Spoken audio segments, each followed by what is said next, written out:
toenails and blistered heels, salt stains streaking down my face. Sun is beating, muscles scream, but I'm moving at my pace. Run the riot! Leave the world behind! Run the riot! You free your body and your mind!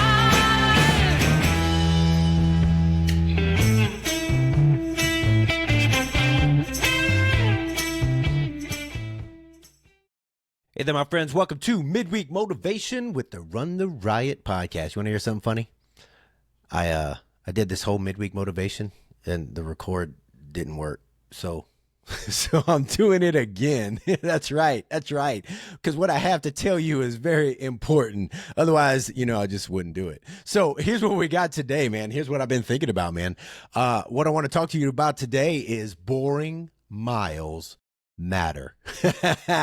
Yeah, that's not very popular. It's not very fun, but it's true. Here's the big idea, guys. It's not the big race day moments that make us great. It's the consistent, ordinary training days that we stack when nobody's watching. Man, I remember when it was cold. It wasn't that long ago. It's starting to get hot and funky. But I remember it was just really cold outside. And I think it was like a Tuesday morning, nothing special. My legs were tired. My body was sore. I didn't want to get out and run, man. But I laced up anyway. And I can think of a lot of days like that. And I'm sure you can too. You're probably like, yeah, that was this morning. Those kind of days, they don't make headlines. They don't look good when you post them on the Instagram or Facebook on your stories and all that. Maybe you try to make them look good or whatever. But those miles, they don't do everything. But listen, they build finish lines.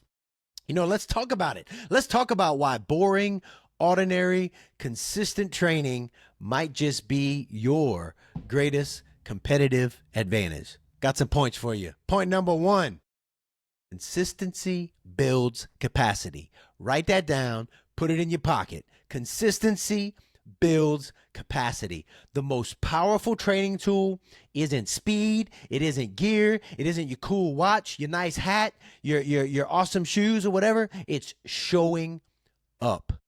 Showing up. I want to tell you guys, I love the coaching I do, but one of the most fun things that I can look at is when I open up Training Peaks for a week and I look at my runners' Training Peaks and it's all green, man. It's not yellow. It's not red because they missed runs. It's all green because I know that they are being consistent, that they are putting in the work, that they are stacking those runs to help improve them. And I know that consistency builds capacity, it means they're showing up even when they don't feel very motivated. They're just showing up and making deposits. Listen, guys, those boring miles result. I've seen it time and again. They result in breakthrough. They result in successful goals, in those races getting run and finished. I like the book Atomic Habits by James Clear. I try to read it every year. In fact, I am due to read it now, and I'll probably try to do it really soon. But James Clear, in his book Atomic Habits, he said, you don't rise to the level of your goals, you fall to the level of your systems. And if your system is just being consistent and just showing up day after day after day after day, it doesn't matter how you feel. It doesn't matter if you're motivated. It doesn't matter if you want to. You just discipline yourself to show up. You rise to that level. That's where you're everything that needs to happen to help you achieve your goals happens because you keep showing up. In a 2020 Strava report, over 90% of people who achieved their goals, they tracked workouts 3 or more days a week. Consistency mattered more than intensity. Guys, just keep showing up. Keep showing up. So that's the first point. Consistency builds capacity. That's a big one. Just put that in your pocket and just put that in your mind and just remember that. Get up in the morning and you don't feel like running, say, hey, consistency builds capacity. I'm going to get out. I'm going to run. All right. Point number 2, boring days. That's when the mindset is trained. Guys, anybody can run when they feel like it. You know, some days you do get up and you're like, yeah, let's do this, man. Let's run. You like, let's go, you know, and I like those days, and they're fun and they're easy. But listen, champions, they run when they don't feel like it. Man, I can tell you race after race, when mental toughness from that I had built from doing those boring runs just they equipped me to get it done. Those quiet solo miles early in the morning, when it's dark, when it's cold, when it's hot, when it's whatever. When I practiced those miles in training, they helped me when I ran. I've run 100-mile races where I didn't even listen to headphones or anything. I just let myself be in the moment because I practiced that during those boring miles of training, day after day, week after week, month after month, and year after year. And so I've had guests on the podcast who they're just consistent. They just get up and they run. A 2018 Frontiers in Psychology study found that athletes who practice mental endurance, that's that mindfulness, that positive self-talk, emotional regulation during training, they had better race outcomes, especially in ultra distance events. Listen, let those boring days train your mindset, and let yourself realize, like, when this run is boring. Okay, you know what? I'm training my mind. I'm going to frame this run. I'm going to let myself realize that I am not only training my body, but I'm training my mind to prepare myself for when I'm out in no man's land, which happens often in an ultra, when you go hours and hours without seeing anybody. You know, when you need to have a good mindset when you're by yourself. I'm training that. I'm getting that ready. And so boring days are where the mindset is trained. Point number 3. Small efforts, listen, they compound over time. You may not notice growth in a single run, but you will in a season. I was talking to a guy last night about financial things, about retirement and planning retirement and all that, because I don't want to work until I'm like 110 years old.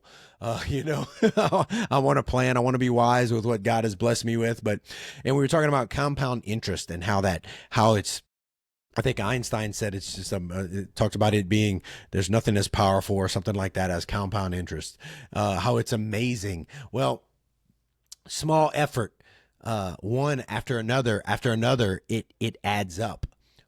Listen, boring. I like strength work. I like working out. I like lifting. But listen, even if you don't like it, boring strength work, that cross training that you don't like to do, that stretching that you've been neglecting, those slow recovery runs, all those things that prevent injury and build longevity, they just compound over time if you keep doing them consistently. If you stretch that, remember the time you stretched like 2 weeks ago and you hadn't done it again? Well, that was good, but you need to keep doing it. That cross training that you did to kind of keep your hips lined up and keep your hips strong, that you did a month ago. Yeah, that was good, but you need to keep doing it. Build those things, those physiological adaptations that you're doing. They occur gradually with sustained training, with sustained effort, and some of those sustained aerobic training, and not through one big heroic effort, but consistent volume over time. We do one run and we go look and see if our VO2 max has gotten better, or if our fitness on Strava numbers have gone up. And sometimes they click up a number here or there or whatever, but volume and consistency over time. Runners World cited a study showing that recreational runners who built weekly mileage slowly and consistently, they were 40% less likely to get injured. So listen, guys, think about the small efforts. They just compound over time. You just got to keep doing it. It's not sexy. It's not like amazing, these big, amazing runs. It's just doing it day after day. All right. Point number 4. When you do those things, you learn to love the process, not just the finish line. Listen, I know when we're running, when we're out there, sometimes we think about the finish line, we visualize the finish line, and that's the goal. That's the goal, is the finish line. But if your joy only comes from race day, dude, we're missing 95% of what running offers. Learn to love the process, fall in love with the process. During those easy runs, man, sometimes I'm excited to get out because number one, I just get to be out on the streets of Owasso, Oklahoma, before anybody else is, and it's quiet. And I get to pray. I get to be alone in my thoughts. I get to process. I get to listen to other podcasts that I like to listen to. I get to listen to some worship music or some other things. I get to see beautiful sunrises when we don't have tornadoes coming through like we did earlier this week.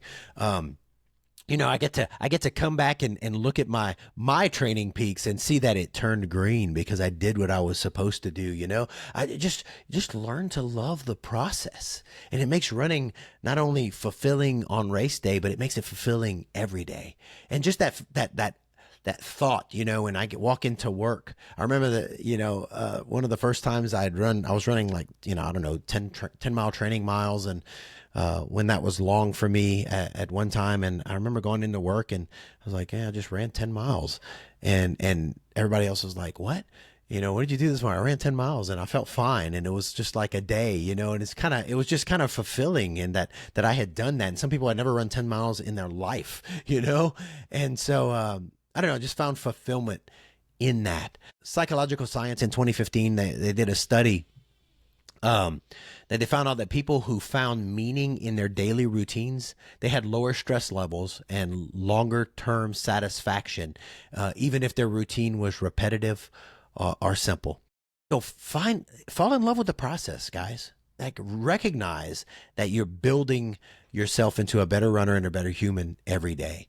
And so, I started off talking about that cold Tuesday morning, but I got out, I laced up, put on the coat, put on my beanie, got out there anyway. Well, you know what? That single run, it didn't change my life. That one run, it didn't change my life. And that one run when you knew you wanted to get out there and you didn't want to get out there and you did it anyway, it didn't change your life. But you stack up many of those runs. You stack up 100 of those and it changed you. You stack up 100 of those and it made you more resilient. It made you more fit. It got you ready for that race and the next race and the next race. Don't underestimate the power of the ordinary. That's where excellence is born. And so this week, commit to the boring run. Commit to that boring run that you don't want to do. Embrace it, celebrate it. And that's how we build finish lines that are worth crossing. Now, a Bible verse came to mind while I was thinking about this, and you can turn it off if you want, but I encourage you to listen. But in Galatians chapter 6 and verse 9, it says, "Let us not grow weary in doing good, for at the proper time we will reap a harvest if we don't give up."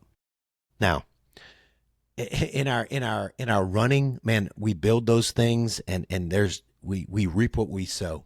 When you put in the work, there's a harvest, and that harvest oftentimes comes on race day. It comes on those big runs where we're able to do what we couldn't do before. But guys, that's also in life. When we discipline ourselves to do good, when we discipline ourselves to read the Bible, God's word every day, and we hide it in our hearts, then when we need it, when tough times come, it flows from us and it strengthens us and it comes to our mind and we can encourage others with it. When we do good to help others, when a neighbor is in need, we might not see the harvest right away, but we will see it at some point when we do good on a daily basis, when we give to others, when we give to ministry, when we give to churches, we will reap a harvest from that. And when we worship on a daily basis, a weekly basis, when we go to church with others, we will reap a harvest from that. And sometimes, listen, some days I wake up and I don't feel very Christian, and I don't feel like reading my Bible. I don't feel like praying, but you know what? I do it anyway, because I'm going to reap the harvest from that. It's the same principle. It's the same thing. And it just flows through our lives. And listen, so that just doing that mundane good every day, making it a daily discipline. And listen, whether in life, in faith, or in running, we'll reap a harvest from it. And so, guys, I just want to tell you, boring miles matter. So just get out there and do it, man. Get out there and run, and you're going to reap a harvest. That's what I got for you today, man. I hope you guys are doing well. I hope you benefited from me kind of sharing this for the second time. Anyway, take care, guys. God bless. Bye-bye.